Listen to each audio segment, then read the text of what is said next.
నందికొట్కూరుపై TDP జెండా ఖచ్చితంగా ఎగరేస్తామన్నారు నియోజకవర్గ ఇన్ఛార్జ్ మండ్ర శివానంద్ రెడ్డి.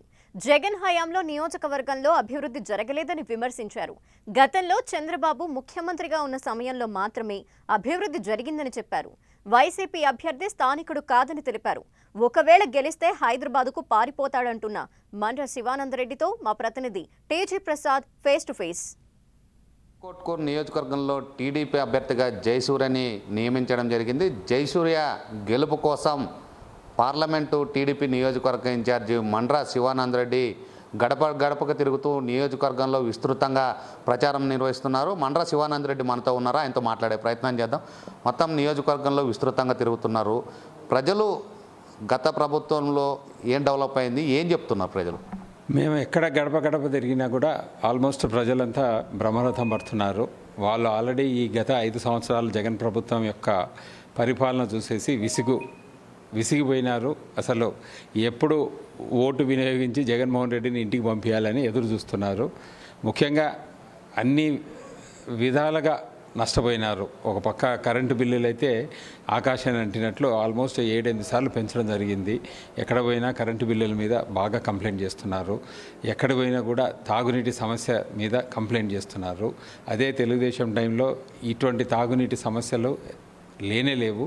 ఇప్పుడు జగన్మోహన్ రెడ్డి వచ్చాక ముందు చూపు లేకుండా అలగనూరు బ్యాలెన్సింగ్ రిజర్వాయర్లో నీళ్లు నిలకడ లేని దానికి సరైన చర్యలు తీసుకోక ఇప్పుడు అలగనూరు బ్యాలెన్సింగ్ రిజర్వాయర్ కూడా ఎండిపోయినట్లే పరిస్థితి అయిపోయింది.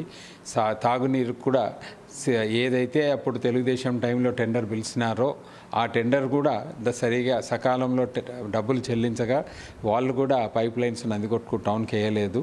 సో డెవలప్మెంట్ చూస్తే ఎక్కడ ఏమీ లేదు. ఇంకా సాగునీరు విషయంలో ఎంతో ఆశతో రైతాంగానికి మేలు చేస్తాడని జగన్మోహన్ రెడ్డికి 2019లో పట్టం కట్టడం జరిగింది.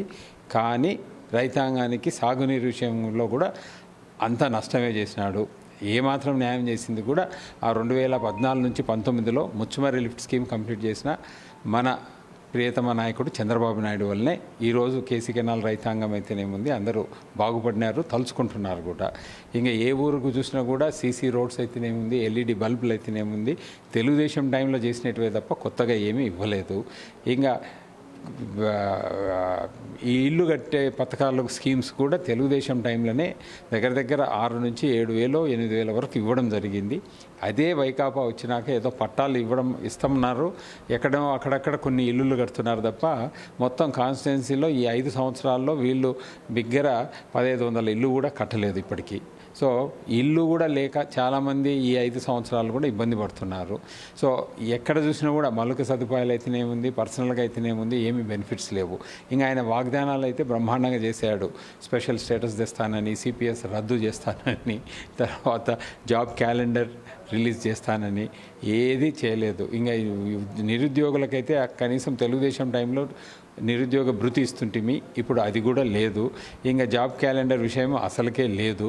ఇంకా డిఎస్సి కూడా మొన్ననే ఒక డిఎస్సి అనౌన్స్ చేశాడు, కానీ అది కూడా ఒక ఎలక్షన్ స్టంటే అని జనాలకు అందరికీ అర్థమైంది. సో యువత కూడా ఏదన్నా పరిశ్రమలు వస్తేనే వాళ్ళకు అవకాశాలు పెరుగుతాయి. అటువంటి వాతావరణమే లేకుండా చేసిన వ్యక్తి ఈ జగన్మోహన్ రెడ్డి. ఇంకా మన ఏపీకి ఎటువంటి పరిస్థితుల్లో పరిశ్రమలు రావని యువత కూడా డిసైడ్ అయిపోయి ఈసారి తెలుగుదేశం పార్టీని ఆదరించాలని డిసైడ్ అయిపోయినారు. అంటే ప్రధానంగా నియోజకవర్గంలో వైసీపీ అభివృద్ధి చేసింది తప్ప టీడీపీ ఎక్కడ అభివృద్ధి చేయలేదు అనేది వైసీపీ నేతలు చెప్పుకుంటున్నారు. మరి దీన్ని ఎట్లా చూస్తారు? ఉదాహరణకు చెప్పమను, ఇప్పుడు ముచ్చుమర్రి లిఫ్ట్ స్కీమ్ ఎవరు కంప్లీట్ చేశారు? తెలుగుదేశం టైంలోనే కంప్లీట్ అయిపోయింది. అది కంప్లీట్ అయినందుకే టీబీ డ్యామ్ మీదనో లేదంటే ఇంకా ఎక్కడనో ఆధారపడకుండా డైరెక్ట్గా మన శ్రీశైలం రిజర్వాయర్ నుంచే కేసీ కెనాల్ రైతాంగానికి నీళ్ళు అందించాము. కొత్తగా లిఫ్ట్ స్కీమ్స్ ఏమన్నా చేశారా ఈ 5 సంవత్సరాల్లో? ఒకటి కూడా చేయలేదు. సరే, కొత్తగా రోడ్స్ ఏమన్నా చేశారా? ఏమీ చేయలేదు. అసలు రిపేర్స్ అన్నా చేస్తున్నారా రోడ్స్కు? అవి చేస్తలేరు. కృష్ణా పుష్కరాల టైంలో 2016లో దగ్గర 100 కోట్లు పైగా వెచ్చించి అన్ని సీసీ రోడ్స్ అన్ని ప్రాంతాలకు వేసాము. ఈవెన్ చివరి ప్రాంతమైనటువంటి సంగమేశ్వరానికి కూడా బ్రహ్మాండంగా రోడ్డు వేసిన ఘనత తెలుగుదేశం పార్టీది. వీళ్ళు ఎక్కడ చేశారు చెప్పమని అభివృద్ధి? అక్కడక్కడ కొన్ని సచివాలయాలు కట్టిండొచ్చు, కానీ అవి కూడా బిల్స్ పెండింగ్ పడి కొన్నే ఇప్పటికి ఆక్యుపేషన్లు ఉన్నాయి. కానీ మేజర్ సచివాలయాలు అంటే 90% సచివాలయాలు కంప్లీట్ కాకుండా ఇన్కంప్లీట్గానే ఉన్నవి. ఇంకా వాళ్ళు అభివృద్ధి అంటే వాళ్ళ ఉద్దేశంలో సాగునీరన్నా తాగునీరన్నా రోడ్స్ ఇవల్ల చేస్తేనే అభివృద్ధి అవుతుంది. ఇవల్ల చేయకుండానే అభివృద్ధి మేము చేసినామంటే ఎట్లయితుంది? ఇంకా లిఫ్ట్ స్కీమ్స్ కొత్తది ఏమైనా తెచ్చారంటే ఏం లేదు. అదే తెలుగుదేశం టైంలో ఇస్కాల లిఫ్ట్ స్కీమ్ తెచ్చాము. ఇస్కాల లిఫ్ట్ స్కీమ్ మేము 80% కంప్లీట్ చేస్తే వాళ్ళు ఏం కంప్లీట్ చేయలేదు. పోలవరం ప్రాజెక్టు 75% చంద్రబాబు సార్ టైంలో కంప్లీట్ అయిపోతే 5 ఏళ్ళలో ఇప్పుడు 5% కూడా కంప్లీట్ కాలేదు ఇదే జగన్మోహన్ రెడ్డి టైంలో. ఇంకా పట్టుసీమ కూడా ఆ టైంలో చంద్రబాబు సారే కంప్లీట్ చేయడం జరిగింది. పట్టుసీమ యాక్చువల్గా అందరూ ఏమనుకుంటున్నారు అది ఏదో కోస్టల్ వాళ్ళ కోసం చేసినారు, కానీ ఇండైరెక్ట్గా బెనిఫిట్ వచ్చేది రాయలసీమ ప్రాంతానికి. ఎందుకంటే గోదావరి జలాలు కృష్ణాకు తరలించడానికి ఆస్కారం వస్తుంది. కృష్ణాల రిజర్వాయర్లో ఉన్నటువంటి శ్రీశైలం రిజర్వాయర్ నీళ్లు మనము రాయలసీమ ప్రాంతానికి లిఫ్ట్ చేయడానికి ఆస్కారం ఉంటుంది. సో అప్పుడు చేసినటువంటి ఎస్ఆర్బీసీ హెచ్ఎన్ఎస్ఎస్ వైడనింగ్ కూడా కాస్త ఇన్కంప్లీట్ ఉండేది కూడా జగన్మోహన్ రెడ్డి కంప్లీట్ చేయలేదు. ఏ లిఫ్ట్ కానీ కొత్త లిఫ్ట్ చేయలేదు, పాత స్కీమ్స్ కూడా కంప్లీట్ చేయలేదు. తాగునీరు ప్రాజెక్ట్స్ కూడా ఏవి కంప్లీట్ చేయలేదు. కొత్తగా బీటీ రోడ్స్ వేయలేదు. సో వాళ్ళు అభివృద్ధి చేసినామంటే ఒక ఎగ్జాంపుల్ ఏమను మేము చెప్తున్నాం కదా, ముచ్చమరి టైంలో ఇవి చేసాము, ముచ్చమరి లిఫ్ట్ స్కీము, ఇస్కాల లిఫ్ట్ స్కీమ్ కొత్తగా చేసాము. అదే టైంలో నందికొట్కూరు నియోజకవర్గంలో అనేక అంటే ఏవైతే ఉన్నాయో మున్సిపాలిటీ కానీ ఇతర ప్రాంతాల్లో కానీ డెవలప్లో అభివృద్ధిలో తర్వాత ఉపాధిలో కానీ తర్వాత మహిళలకి డబ్బులు ఇవ్వడం కానీ పింఛన్లు ఇలాంటివి అనేకంగా నవరత్నాల ద్వారా అభివృద్ధి చేశామని చెప్తున్నారు. మరి దీన్ని ఎట్లా? సంక్షేమ కార్యక్రమంలో ఆయన ప్రామిస్ చేసిన కాడికి 100% కాకుండా ఒక 70% 60% అయితే చేయడం జరిగింది. ఏది తల్లి దీవెన కింద 15,000 ఇస్తా అన్నాడు, అందరికి ఇస్తా అన్నాడు, కానీ 13,000 ఇస్తున్నాడు. కొద్దిమందికి ఎగరగొట్టేశాడు. 3 పిల్లలు ఉంటే ఒకరికే ఇస్తున్నాడు. సో కాస్త చేయడం జరుగుతుంది సంక్షేమం విషయంలో. బట్ మిగిలిన విషయంలో డెవలప్మెంట్లు అయితే శూన్యమే జగన్మోహన్ రెడ్డి. మిగిలిన నవరత్నాలు స్కీమ్స్ మెయిన్ అయితే ఇప్పుడు ఉండేది విద్యావసతి ఇవల్ల చేస్తుండొచ్చు జగన్మోహన్ రెడ్డి. బట్ మిగిలిన విషయంలో అన్నిట్లో ఫెయిల్యూరే. నీవు స్పెషల్ స్టేటస్ విషయం అయితేనేముంది, సిపిఎస్ రద్దు విషయం అయితేనేముంది, కరెంటు ఛార్జీల విషయంలో అయితేనేముంది, అన్ని విషయాల్లో కూడా జగన్మోహన్ రెడ్డి ఒక ఫెయిల్యూరే. అంటే మీ అభ్యర్థి జయసూర్యకి వైసీపీ అభ్యర్థి సుధీర్ దారాకి తేడా ఏంటి? అసలు ఎలా ఉండబోతుంది ఈసారి ఎన్నికలు? జయసూర్య అనే అభ్యర్థి పక్కా ఇక్కడ నందికొట్కూరు లోకల్ అభ్యర్థి. ఈ అల్లూరు గ్రామానికి చెందినవాడు. సామాన్య రైతు కుటుంబం నుంచి వచ్చిన వ్యక్తి.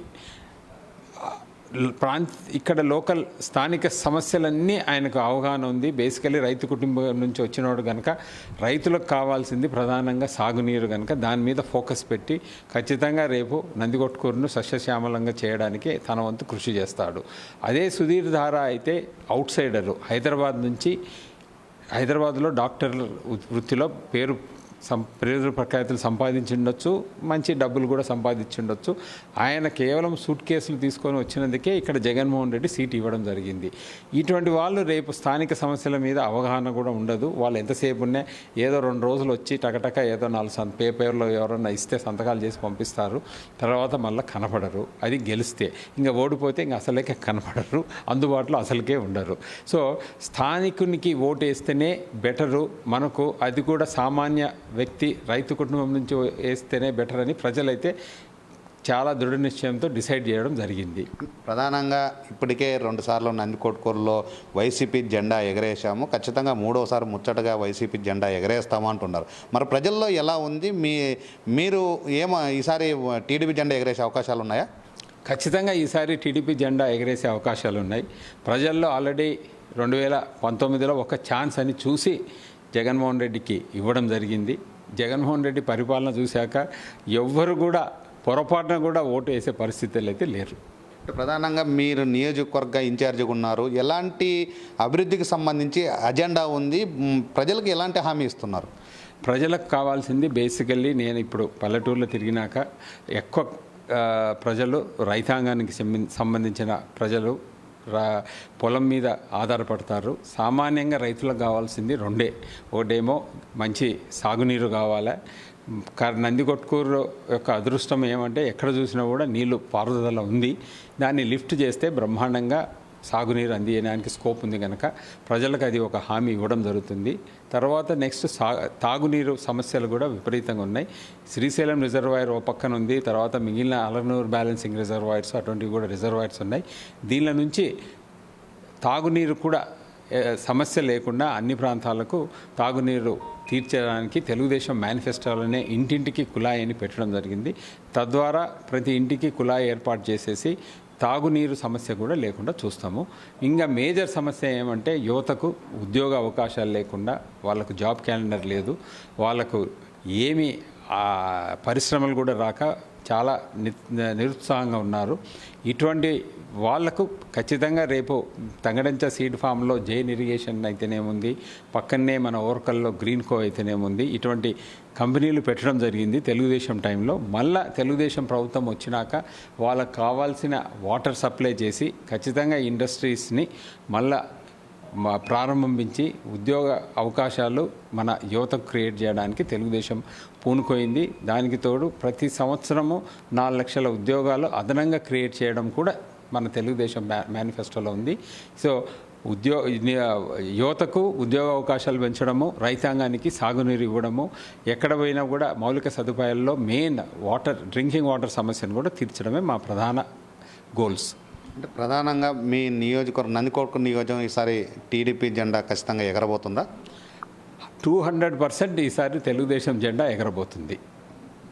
నందికొట్కూరు నియోజకవర్గానికి సంబంధించి స్థానికుడు కాకుండా సూట్ కేసుల ద్వారా వచ్చినటువంటి అభ్యర్థిని ఇక్కడ రాష్ట్ర ముఖ్యమంత్రి వైసీపీ అధినేత జగన్మోహన్ రెడ్డి అభ్యర్థిగా ప్రకటించడం జరిగింది.